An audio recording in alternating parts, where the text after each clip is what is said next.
Today I'm going to take you on a fascinating journey. You can see Mercé on the screen driving her car as if it was a horse in the old days. She is incredible.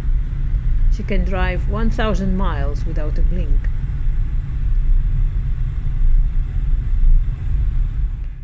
We have arrived. Here we are at Vallon-Pont d'Arc. As you can see, it is a marvelous sight. This place belongs to the Ardèche in the south of France, and it is the gateway to the gorges where several ancient caves have been found. Behind me, this aperture making an arch is the result of millions of years of water passing through. And at the bottom of it, we can see the river Ardèche in all its magnificence. Here, these three little pillows placed by the road indicate the procedure of the water carving this most stunning sculpture. The surroundings are equally beautiful. Luckily for us, there is hardly anyone around, and we are able to enjoy the landscape all dressed up in fog. You can see how beautiful it is. The main reason of this visit was to meet a young little man born 6 weeks ago and to give a big hug to his mother, a lady I much love. The second reason was to visit the replica of the Chauvet cave, a cave that contains drawings and paintings dating from as far back as 39,000 years ago.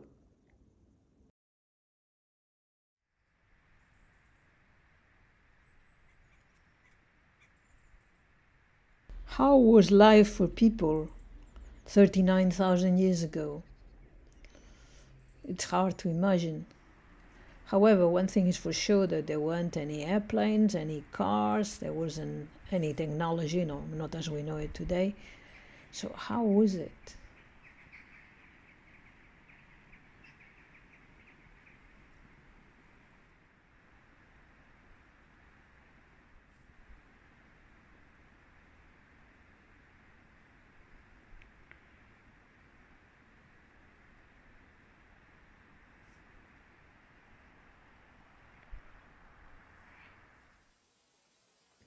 Here you can see the exact spot where the cave is.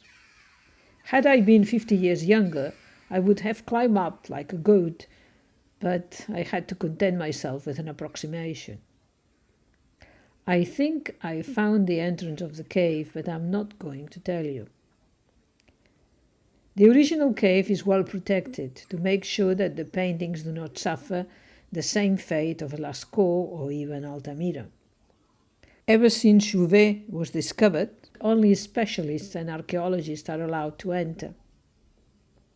They have, however, built a most impressive replica at 4 kilometers away from the original, and we are going to visit it this afternoon.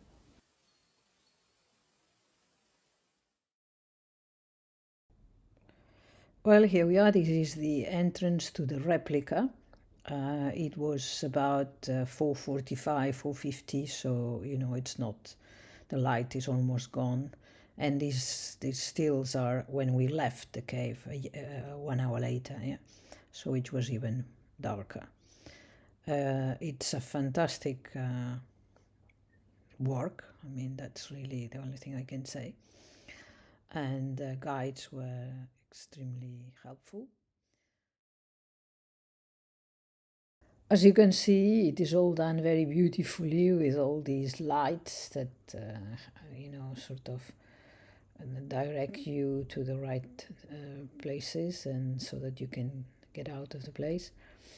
And in here, now it's the following day, so we came back again. They even allowed us to use the same ticket, so we didn't have to pay once more again a second ticket. And you can see how the view from the roof of the replica. Yeah, it's very, very beautiful. And in here you see this is an application. I mean, a video that they actually put together, which shows the sort of the process of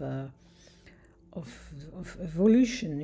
I mean, from huge animals that were really those that decided what was going on in the planet, and we humans had to accommodate to them, to what happened today with the horrible skyscrapers and cities like New York, which in a horrendous way eat up the resources of everybody else. And yeah, it's fantastic, and it's done in a way which is really very educational for children.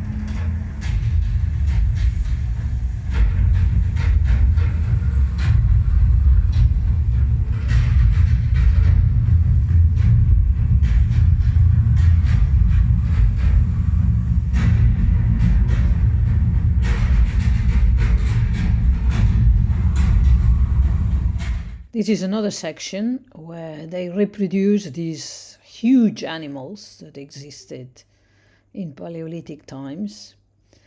I mean, it's very hard to imagine, living next to these creatures that could be, sort of step all over you in no time at all, or eat you up. And there are also sort of manichees of men, as they understand that they were, these beautiful horns here and there. And in here you can see how Europe was 48,000 years ago, yeah? So there was no island, the island of England didn't exist, and it was much more solid and compact. You could walk from one place to another, and I'm sure that there weren't any frontiers, yeah? And in here we see the area where the Neanderthals existed. And I'm a bit surprised that it doesn't actually show that they were in Gibraltar, because I think that's where there are the last remains. But anyway, I am no archaeologist, so I'm not going to question it. So yeah, I mean, it's very beautifully illustrated and explained. And in here you can see this magnificent owl, which was actually done with a finger or with a stick, as it is very well explained in the replica. And yeah. And in here we can see a series of dots done by the palm of the hand. So whoever painted them, had to pull the fingers up so that the only thing that would be imprinted in the rock was actually the palm of the hand. What do they mean? No one knows. But they were obviously done deliberately and knowing very well what they were doing. In here we see an example of stamped drawing, which consists in first drawing with a piece of charcoal and then using the softness of the charcoal to make a sort of a shadowy kind of contour, which gives an idea of volume. And as it says here in the explanation, I mean, before Chauvet, which according to the experts is up to 39,000 years old, this technique had never been seen inside a cave. And what's interesting is that there is very little difference from what we do in the art colleges in the live room whenever we try to reproduce a living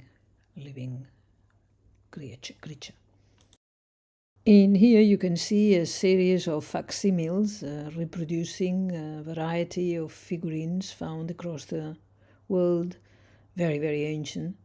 Unfortunately, the quality of the facsimiles is very poor, but I suppose that to actually order a really exact one cost a fortune.